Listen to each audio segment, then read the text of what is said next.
Dalam segala keadaan, Yesus kau selalu ada. Ku percaya kau besertaku. Pergumulan tetap ada, namun kau jawabannya. Ku percaya kau harapanku. Mari sekali lagi katakan. Dalam segala keadaan, Yesus kau selalu ada. Ku percaya kau besertaku. Pergumulan tetap ada, namun kau jawabannya. Ku percaya kau harapan. Ini kami nyatakan Tuhan. Yesus, aku percaya. Yesus, kau selalu ada. Yesus, aku percaya. Selalu kau jawabannya. Kalau boleh saya undang kita bangkit berdiri sekali lagi. Nyatakan dalam segala keadaan. Dalam segala keadaan, Yesus kau selalu ada. Ku percaya kau besertaku. Amin, amin. Ya, Tuhan selalu ada bagi setiap kami.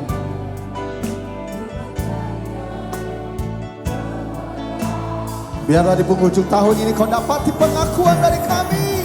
Yesus, aku percaya. Yesus, kau selalu ada. Yesus, aku percaya. Selalu kau jawab. Lebih lagi nyatakan Yesus, aku percaya. Kau selalu ada.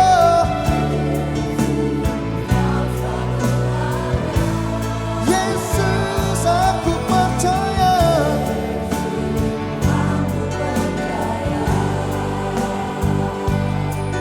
Selalu. Kalau boleh sekali lagi, taruh tangan kananmu di dadamu. Katakan Yesus, aku percaya. Aku percaya. Oh Yesus, kau selalu ada di pihakku. Aku percaya. Selalu. Sekali lagi nyatakan Yesus, aku percaya. Aku percaya. Aku sungguh percaya kepadamu Tuhan.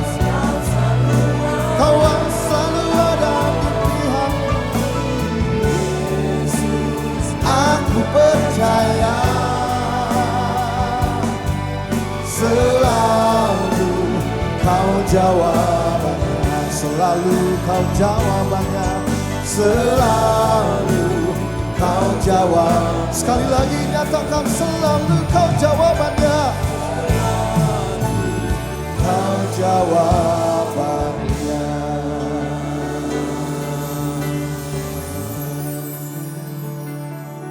Haleluya. Bapa, kami akan merenungkan firman-Mu yang terdapat di dalam Alkitab. Biarlah firman yang akan kami renungkan ini dapat kami mengerti, supaya lebih mudah kami terapkan dalam hidup sehari-hari, juga dapat kami beritakan ulang dengan tepat kepada sesama kami. Berfirmanlah ya Bapa, kami bersedia untuk mendengar. Hanya di dalam nama Tuhan Yesus Kristus, dalam persekutuan Roh Kudus. Haleluya. Amin. Puji Tuhan. Silakan duduk Bapak Ibu. Shalom. Saya akan berkhotbah dari kitab Yesaya pasal 9 ayat 5 dan 6 dengan judul Mengalami Kehadiran Kristus. Dari kitab Yesaya pasal 9 ayat 5 dan 6 dengan judul Mengalami Kehadiran Kristus. Demikian bunyinya. Sebab seorang anak telah lahir untuk kita, seorang putra telah diberikan untuk kita, lambang pemerintahan ada di atas bahunya, dan namanya disebutkan orang, penasehat ajaib, Allah yang perkasa, Bapa yang kekal, Raja damai. Besar kekuasaannya, dan damai sejahtera tidak akan berkesudahan di atas tahta Daud dan di dalam kerajaannya, karena ia mendasarkan dan mengokohkannya dengan keadilan dan kebenaran dari sekarang sampai selama-lamanya.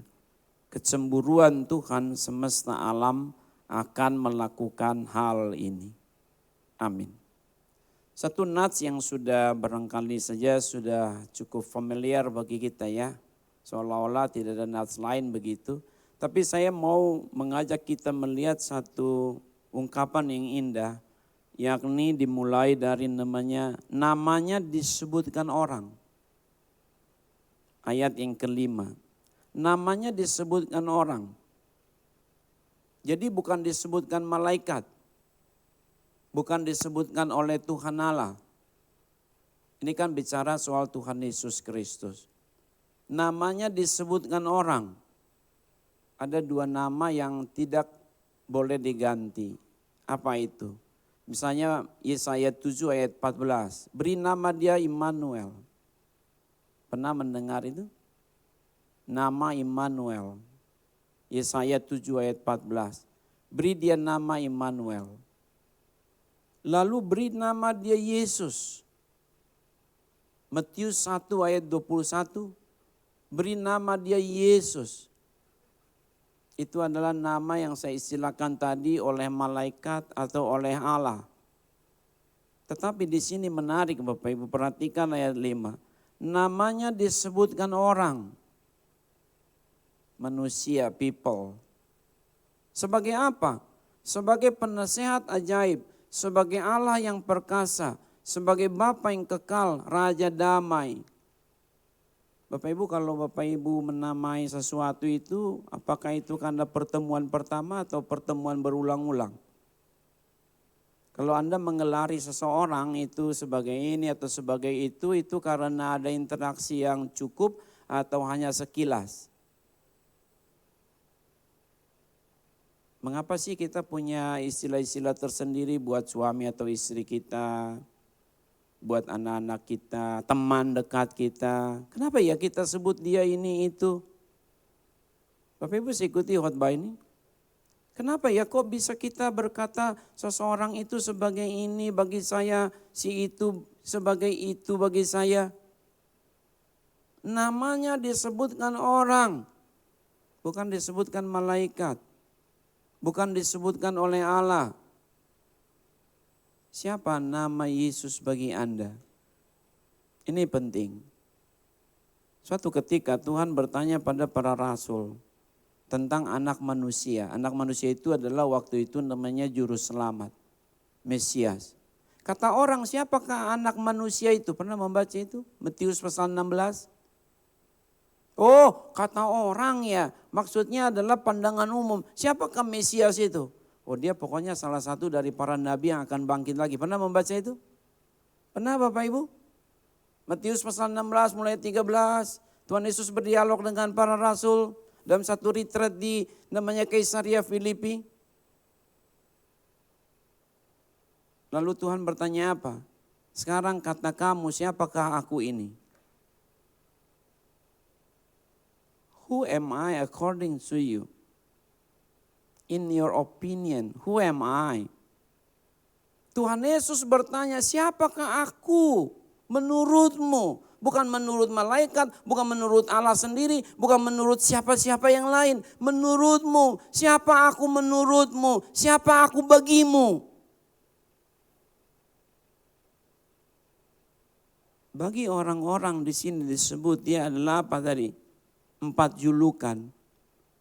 Mengapa mereka kok bisa menamai Kristus begitu? Karena ada interaksi.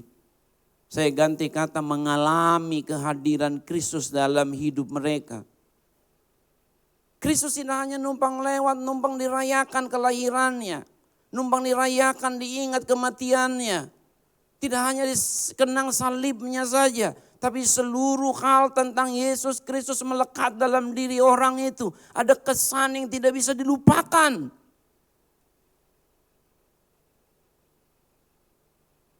Makanya nggak mau lagi pisah dari Yesus itu begitu. Karena dia bukan hanya ini, hanya itu. Tapi sudah menjadi segala-galanya. Siapa Kristus bagi Anda hari ini kawan-kawan? Itu bergantung dari sebagaimana interaksi kita dengannya. Apakah kita mengalami nggak kehadirannya dalam hidup kita? Ada nggak Kristus itu hadir dalam keseharian kita? Bisa diikuti khotbah ini? Mengalami kehadiran Kristus. Bukan hanya merayakan, mengenang. Habis itu lupa deh. Tapi dia hidup bersama dengan kita terus menerus setiap saat. Dalam seluruh kehidupan kita. Dalam setiap persoalan kita. Jadi orang-orang ini adalah orang-orang yang apa? Mengalami kehadiran Kristus. Ada juga kan orang yang menolak kehadiran Kristus, boro-boro menerima, mengalami, menolak, ada juga. Coba lihat misalnya Yohanes 1 ayat 11. Coba lihat, ini contoh saja. Yohanes 1 ayat 11. Ia datang kepada milik kepunyaannya, tetapi orang-orang kepunyaannya itu tidak menerimanya. Jadi ada juga orang menolak Tuhan. Walaupun Tuhan datang baginya, tapi dia menolak Tuhan. Ya sudah, tidak dipaksa sih. Tapi yang lebih repot adalah kita ngaku-ngaku menerima dia tapi kok enggak ada dia di dalam kita. Kamu punya uang bro, punya. Bagi dong. Berarti kamu enggak punya. Ngaku-ngaku aja kau punya. Kamu percaya Tuhan Yesus? Percaya. Kok sakit ke dukun?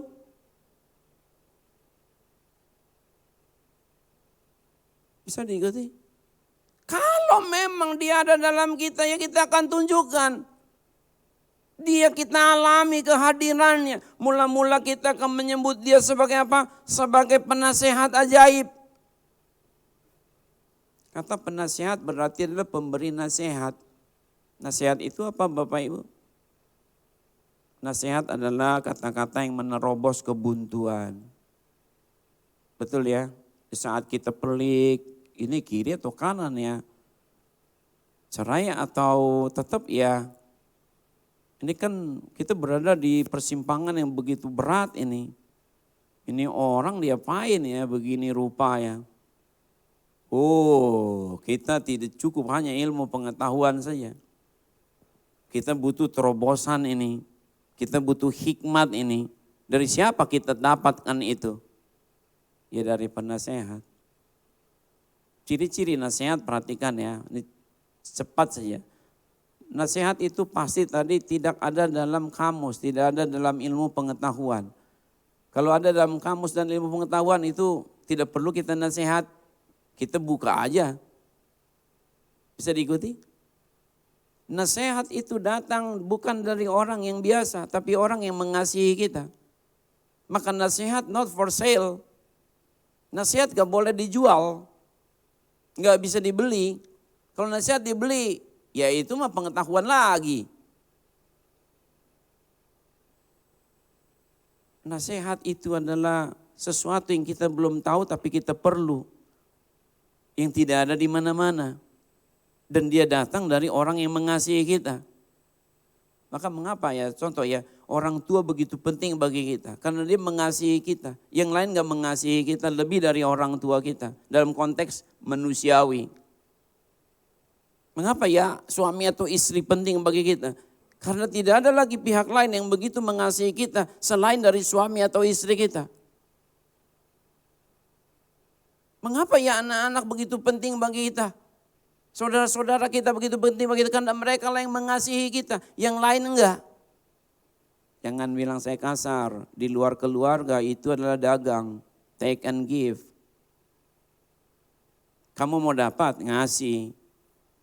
Dan kamu sekarang dikasih, jangan-jangan kamu karena dulu pernah ngasih atau nanti kamu akan memberi lagi.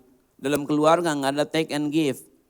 Maka filosofi keluarga Alkitabiah sebenarnya no thanks in family. Tidak ada tuh terima kasih ya, tidak ada sebenarnya. Kenapa? Memang begitulah keluarga. Itulah kasih yang seharusnya. Tapi berapa kali kita mau menerima nasihat dari keluarga kita? Kenapa kita lebih suka bertanya kepada di luar keluarga kita? Karena kita lupa bahwa nasihat hanya diberikan oleh orang-orang yang mengasihi kita. Satu lagi, ciri nasihat adalah bisa berseberangan dengan pemikiran kita. Dan dia bisa melawan kita. Nah, orang-orang yang kita beli gak bakal ngelawan kita. Ciri nasihat itu adalah dia akan berkata apa? Ya ini dia kebenaran. Senang gak senang terima aja. Nah, kalau bukan orang yang mengasihi kita gak bakal begitu. Nah ini bukan sekedar penasehat, tapi penasehat yang ajaib. Bian dari family kita, bian dari keluarga kita, bian dari orang-orang di dunia ini yang mengasihi kita. Lebih dari itu.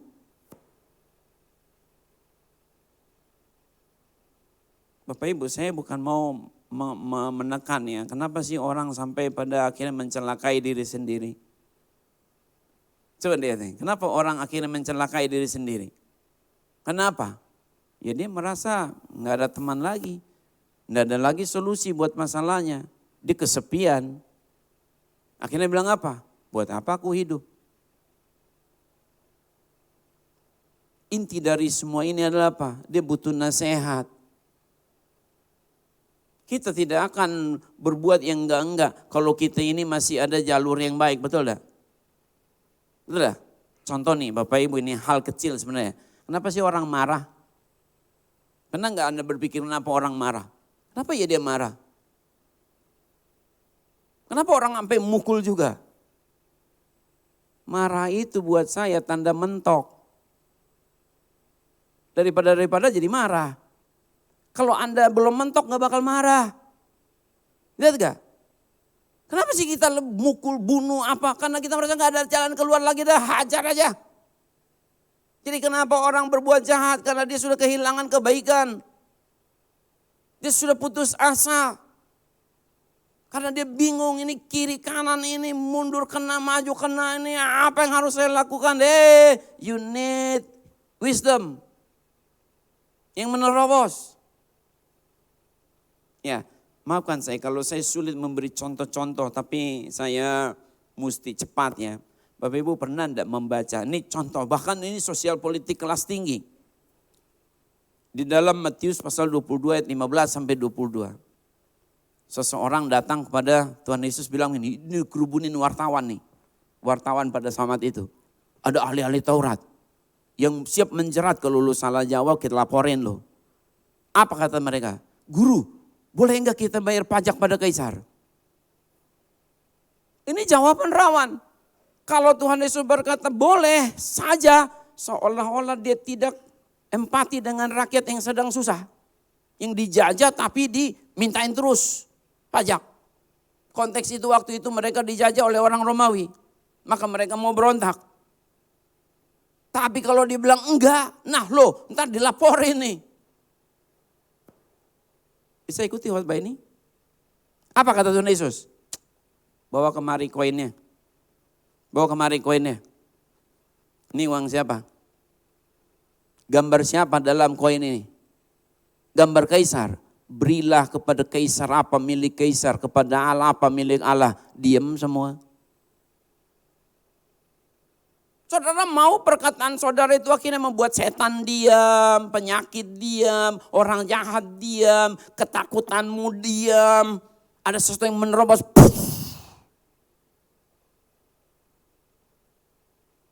Wisdom. Dan itu kita terima dari Kristus. Maka perkataan-perkataan Kristus itu hebat sekali. Wow, nggak ada istilah mentok dah kalau Tuhan mah. Selalu ada jalan. Luar biasa. Masalahnya kita mau nggak mengalami kehadirannya dalam hidup kita. Mau nggak kita berinteraksi dengan dia menjadi murid yang sesungguhnya. Setiap hari bergaul dengannya. Tidak hanya melihat dia dari kejauhan. Hadir dia dalam hidup kita. Libatkan dia dalam setiap persoalan kita. Dan nggak bayar. Karena dia penasehat. Ajaib luar biasa. Nggak ada istilah mentok. Kalau dunia ini, waduh coba aja Anda pergi ke psikiater. Jangan marah deh. Kalau saya bilang, kenapa ya, saya bukan lancang ya, ini dari pengalaman. Kenapa ya psikiater itu kasih obat tidur. Dia udah bohwat. Dia udah pusing. Aduh si Engko ini datang begini ngadu-ngadu aja. Gak selesai-selesai, gue pusingnya. Kasih aja dah, toh aku ini legal kok. Kasih aja dia obat tidur. Bahkan ada satu teori berkata gini. Ini orang nih udah tadi bohwat ya udah give up gitu. Dia bilang apa? Sudah anggap aja gak punya suami. Anggap aja gak punya suami walaupun ada dia di rumah. Jangan ngarep lagi dia berubah. Dia udah mentok. Saudara, di dalam Alkitab tidak ada istilah mentok. Tergantung saudara berguru dari siapa. Minta nasihat dari siapa. Saran dari siapa. Kalau kita mengandalkan Tuhan Yesus penasihatnya, apa yang tidak pernah dilihat oleh mata, tidak pernah didengar oleh telinga. Yang begini belum kita pernah dengar nih. Ya Yesus. Nikmati kekristenan Anda. Jangan hanya sekali-sekali saja. Setiap hari bergaul dengannya. Dia ajaib luar biasa. Tidak ada istilah, oh ya sudahlah ya, udah ya. Oh nggak ada. Semua ada jalan keluar. Kenapa? Perkataan Tuhan itu menerobos tadi. Coba siapa bisa lawan ini? Lihat ya, Yohanes 6 ayat 63. Baca sama-sama ya, tolong keluarkan teksnya. Ingat saya banyak ayat nih Bapak Ibu, tolong dibantu baca. Yohanes 6 ayat 63. 1, 2, 3. Rohlah yang memberi hidup, daging sama sekali tidak berguna. Perkataan-perkataan yang kukatakan kepadamu adalah roh dan hidup. Dia bukan kata-kata mati. Dia hidup.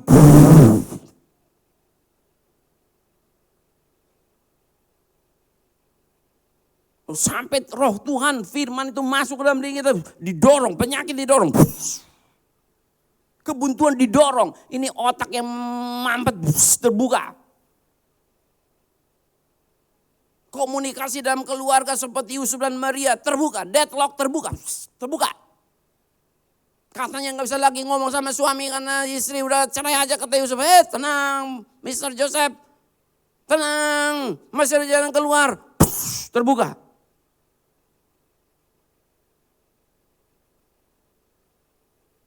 Kalau kita ada hikmat dari Tuhan, gak ada tuh istilah mentok. Gak ada Bapak Ibu, loh. Lihat satu ayat lagi soal ini, Kolose 3 ayat 16. Kolose 3 ayat 16. 1, 2, 3.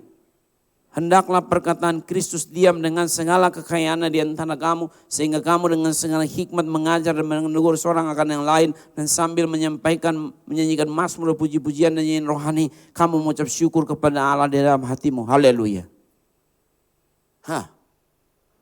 Nih kita jadi orang tua misalnya ngajarin anak kan susah. negur suami kan susah, betul gak? Tapi lihat nih, kalau ada hikmat, wisdom, where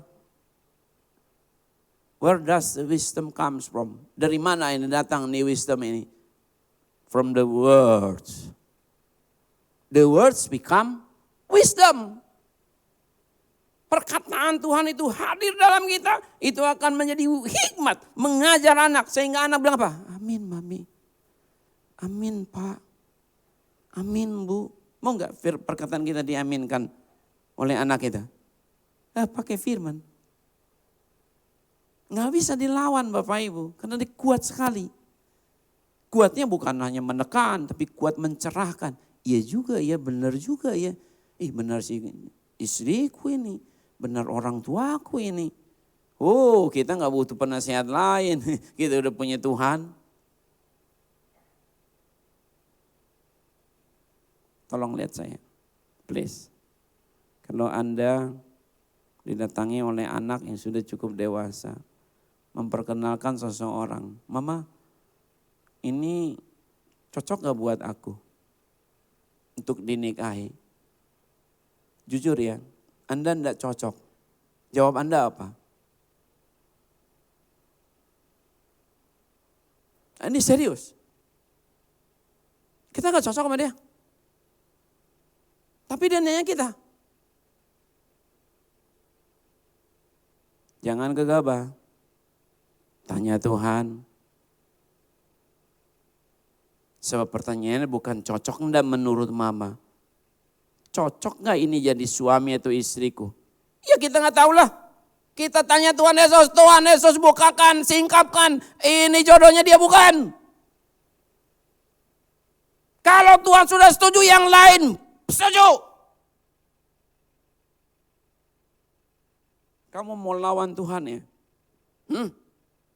Kamu juga paksa-paksa diri menikahi seseorang padahal Tuhan gak setuju ya? Walaupun orang tuamu yang suruh.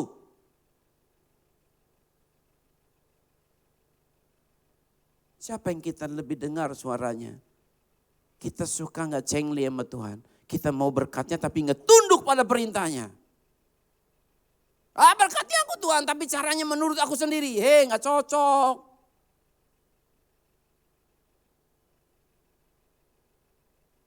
Bapak Ibu saya gitu Bapak ini. Mengalami kehadiran Kristus sebagai apa? Sampai kita nih orang nih kita nih. Bukan malaikat, bukan Tuhan, berkata apa? Dia pernah sehat ajaib. Aku mengalami kehadirannya. Tiap hari dia tuntun aku menemukan cara-cara yang indah menyelesaikan masalah aku. Banyak masalah dalam hidup kita. Tapi kalau kita selalu tanya Tuhan, ada jalan keluar loh. Lalu dia menjadi Allah yang perkasa. Ini lebih lagi nih. Allah yang perkasa. Sama itu dengan namanya Allah Maha Kuasa. Bapak Ibu pernah enggak membaca nama-nama Allah dalam Alkitab? Secara umum kan Elohim. Secara umum lagi tapi cukup khusus berkaitan dengan relasi bangsa Israel, Yahweh. Tapi pertama kali Allah memperkenalkan diri kepada Abraham sebagai apa? Coba lihat cepat saja. Kejadian 17 ayat 1. Lihat nih. Ini indah sekali. Kejadian 17 ayat 1. 1, 2, 3. Ketika Abraham berumur 99 tahun, maka Tuhan menampakkan diri kepada Abraham dan berfirman kepadanya. Sama-sama yuk. Akulah Allah yang Maha Kuasa. Hiduplah di hadapanku dengan tidak bercela. I am Al Shaddai. Almighty. Mighty God. Can do anything. Everything. Allah yang berkasa. Hebat luar biasa. Sanggup melakukan segala perkara. Dalam nama Yesus. Itulah yang ditunjukkan beberapa contoh dalam pelayanan Kristus ketika dia ada di dunia ini. Supaya orang jangan takut menghadapi hidup ini. Semua Tuhan yang punya. Kenapa orang takut naik pesawat? Dia lupa bahwa udara, lapisan di sana itu, atmosfer Tuhan yang punya. Kenapa takut mengarungi lautan? Dia lupa bahwa lautan punya Tuhan. Kenapa takut naik kereta api, naik bus di daratan? Dia lupa. Itu milik Tuhan.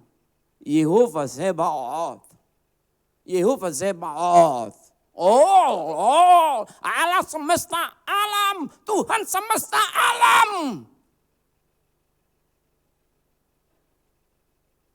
Apapun tunduk padanya. Ombak. Psh.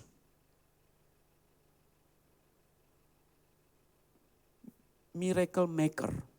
Keluaran 15 ayat 11. Ingat ayat ini. Keluaran 15 ayat 11. Miracle maker.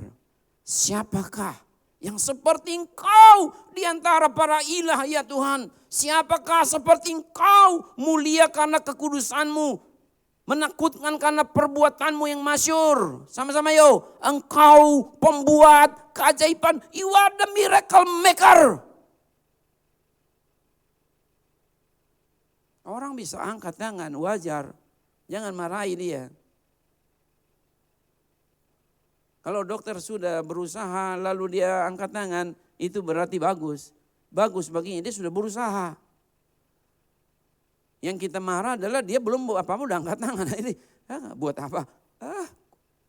Pukul juga kau, payah kal ke di dokter belum mengapa udah angkat tangan. Tapi kalau sudah berusaha sampai berkeringat, dia di ruang operasi itu berkeringat berjam-jam. Tapi enggak juga, come on jangan marahi dia.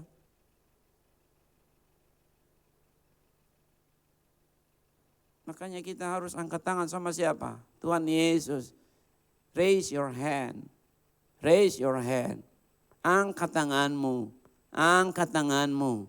Angkat tanganmu pada Tuhan. Raise your hand. Angkat tanganmu, Tuhan, Tuhan, aku tidak sanggup, aku tidak mampu, aku tidak bisa, Tuhan, Tuhan, Tuhan, angkat tanganmu.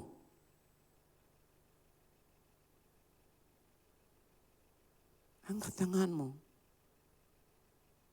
Orang yang angkat tangan, Tuhan turun tangan. Itu bukan klise, bukan omong kosong. Secepat apa Tuhan turun tangan? Secepat apa angkat tangan? Mau cepat Tuhan turun tangan bagimu, angkat tanganmu sekarang. Angkat tanganmu, Tuhan Yesus tolong saya. Dia ajaib. Dia hebat. Dia luar biasa. Allah yang perkasa. Almighty God. I am El Shaddai. Apa yang tidak dapat dikerjakan olehnya. Maka sayang sekali kita jadi Kristen ogah-ogahan, Kristen tanggung-tanggungan, Kristen hanya hari tertentu, Kristen hanya satu saat, sebenarnya enggak. Kristen, ya maafkan saya kalau saya tidak perlu minta maaf juga ya. Dikatakan apa? Kamu suam-suam kuku, aku akan apa? Muntahkan.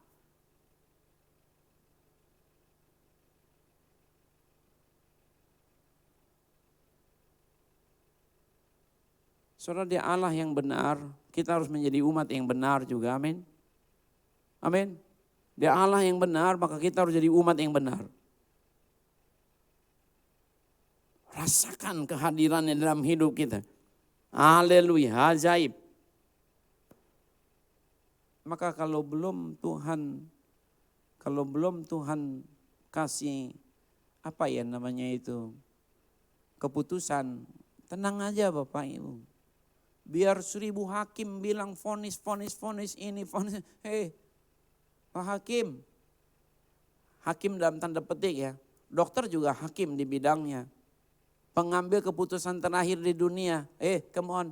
Anda baru tingkat dunia ya Pak Hakim, dokter, ya, kurator. Apa itu? Oh kamu akan bangkrut. Oke, itu menurutmu. I ask first the Lord. Tuhan, bagaimana ini persoalan? Katanya aku akan bangkrut nih. Tuhan bilang apa? Dia lihat nih.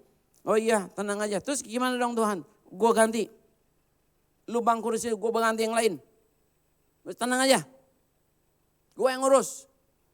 Ini bukan salah lo, kebangkutan ini bukan karena salah lo, bukan karena salah manajemen lo, bukan karena apa, bukan karena produk lo nggak bagus, produk lo nggak cukup lagi, produk lo nggak cocok lagi buat masyarakat. Sekarang alih bisnis, aku akan berkati kau.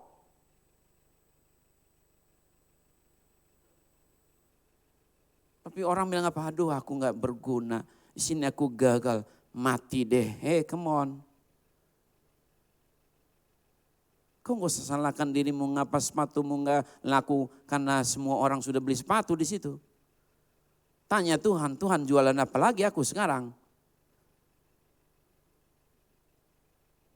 Saya mengerti. Allah itu hebat, luar biasa.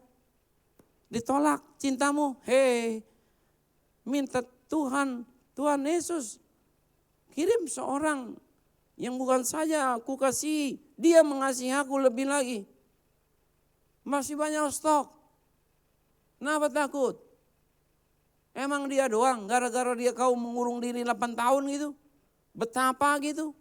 Enggak keramas gitu. Enggak cuci muka gitu. Hey come on, hey come on, hey wake up. Tuhan kita hebat. Kenapa sekerdil itu pikiranmu?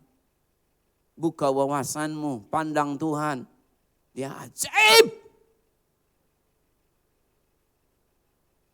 Mau gak ngalamin. Dan hanya merayakan Natal. Ajak dia tinggal di rumah kita. Secara spiritual. Kristus juga menjadi Bapa yang kekal. Saudara, saya tidak banyak waktu ya. Tapi singkat-singkatnya ini. Kenapa ya orang tuh rasa kesepian dalam hidupnya. Dan akhirnya juga orang tuh jadi, wah ini sadis. Saya ambil satu contoh saja lah, tidak usah banyak-banyak ya. Kenapa orang sadis? Semua kita punya tingkat kejahatannya sendiri. Saya juga orang jahat. Saya juga punya tingkat kejahatannya sendiri. Tapi tidak semua kita sadis. Kenapa orang sadis Bapak Ibu? Kok bisa ya orang sadis? Setelah diteliti, orang sadis ternyata ada pengaruh masa lalunya dengan bapaknya yang gak beres. Kalau orang sudah ciong sama bapaknya,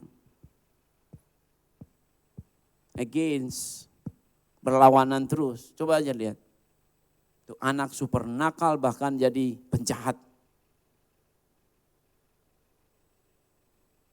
Di sisi lain orang kalau udah rasa ada bapak, dia nggak marah sama bapaknya, tapi dia kehilangan bapaknya. Sedih bukan main. Jadi dia punya bapak tapi nggak beres urusan dengan bapak, dia jadi penjahat. Atau dia tidak punya bapak, dia jadi kesepian, dia takut dalam hidupnya.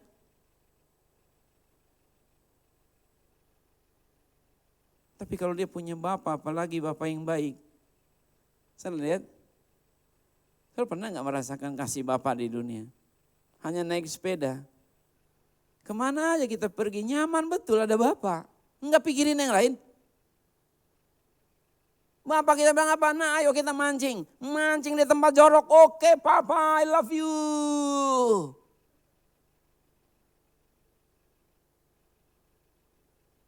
Orang-orang naik pesawat terbang beneran apa kita jadi seperti pesawat ya, angkat kita di sini. Aku nggak bisa beliin kamu tiket, ayo naik ke pundakku.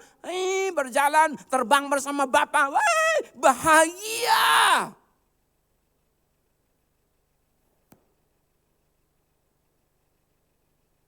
Maka kalau disebut di sini Bapak, mengapa Allah kita panggil Bapak? Saudara jangan anggap remeh, hati Bapak. Hati Bapa. Hati Bapa. Anak kalau salah paling takut sama siapa? Bapaknya, betul tidak? Betul tidak? Maka kalau orang berdosa, dia takut sama Tuhan.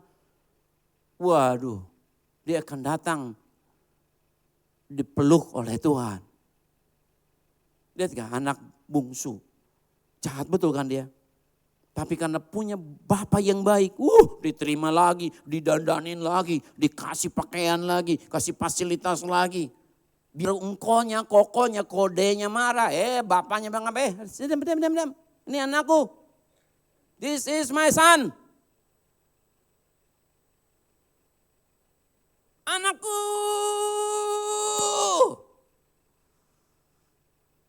Saudara, makanya begini ya.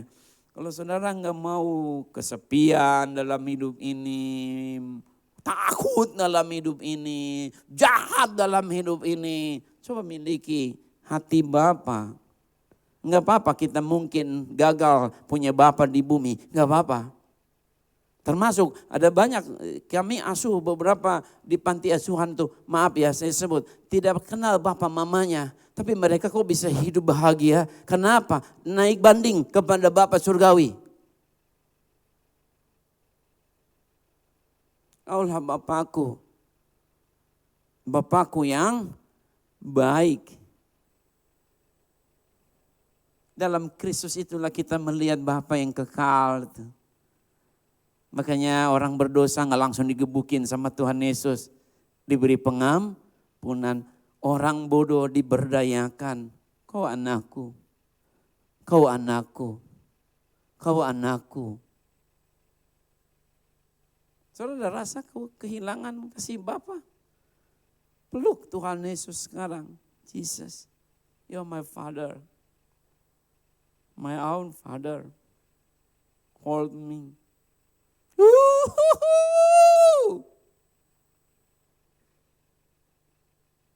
Kalau engkau melihat anak, kau melihat Bapa, kata Alkitab. Ajaib. Dalam Kristus kita merasakan kasih Bapa. Bahkan dia berkorban bagi kita, amin. Yang terakhir adalah Kristus hadir sebagai Raja Damai. Hebat ya. Saudara, mengapa ada istilah Raja Damai dalam Alkitab? Sebab di segala zaman gak ada istilah Raja Damai. Coba aja, nih berpikir logis. Tolong lihat saya. Please lihat saya sebentar. Logis historis. Kalau zaman Alkitab orang mau jadi raja, dia mesti perang. Biar dia crown prince, putra mahkota, belum aman bro. Belum aman. Bisa disikat sama saudara-saudaranya yang lain. Tunggu dulu. Maka paling paling krusial kalau raja mangkat belum diangkat raja pengganti. Wow, perang saudara ini di istana. Tunggu dulu, biar dia sudah putra mahkota, nggak aman, belum aman. Orang dalam Alkitab mau jadi raja harus perang. Dan kalau sudah jadi raja, dia siap perang. Tolong lihat saya. Kerajaan kecil atau kerajaan besar yang paling disasar untuk diserang dalam Alkitab? Kecil atau besar? Maaf, yang besar. Kenapa? Yang besar kaya nih. Di dalam temboknya banyak harta nih. Maka setiap kerajaan makin besar, makin banyak musuh.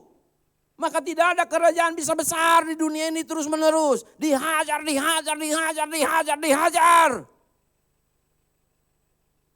Tetapi raja yang satu ini beda, dia Raja Damai karena dia tidak butuh pemilihan, dia tidak butuh pengakuan, dia tidak butuh upeti, dia tidak butuh pajak, dia tidak butuh penghormatan, dia tidak butuh apapun pengakuan dari rakyat, dia tidak butuh apapun, dia adalah raja sejati. Dia datang hanya untuk mendamaikan, memberkati. Terlebih yang sedang bertempur. Dia bilang apa? Peace upon you.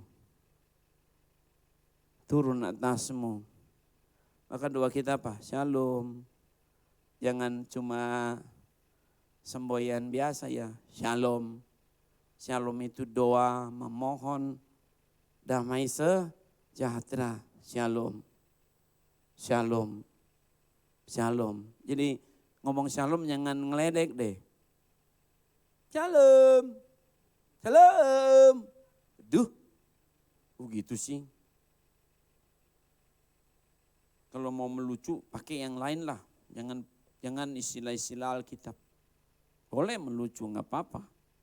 Nggak dosa melucu.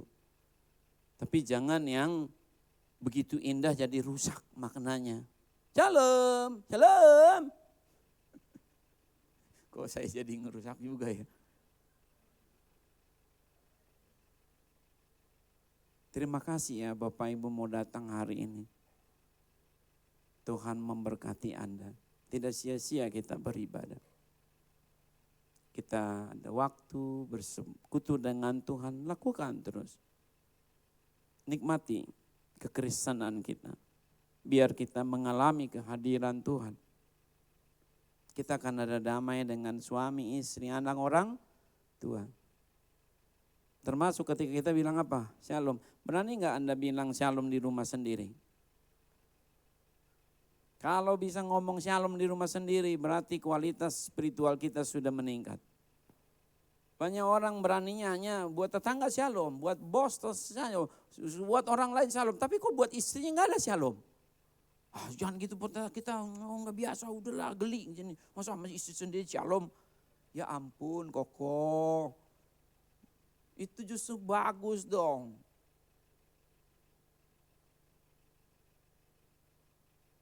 Kalau kita bisa bilang shalom buat rumah tangga kita sendiri, berarti kita lah orang Kristen yang sebenarnya. Kita sudah menghadirkan Tuhan di keluarga sendiri. Terima kasih ya. Kapan-kapan kita jumpa jika Tuhan berkenan memperjumpakan kita.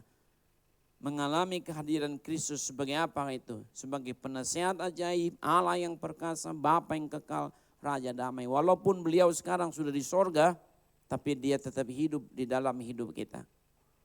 Mari tunduk kepala, kita mau bersyukur kepada Tuhan kembali. Haleluya, puji Tuhan, haleluya. Terima kasih Bapa.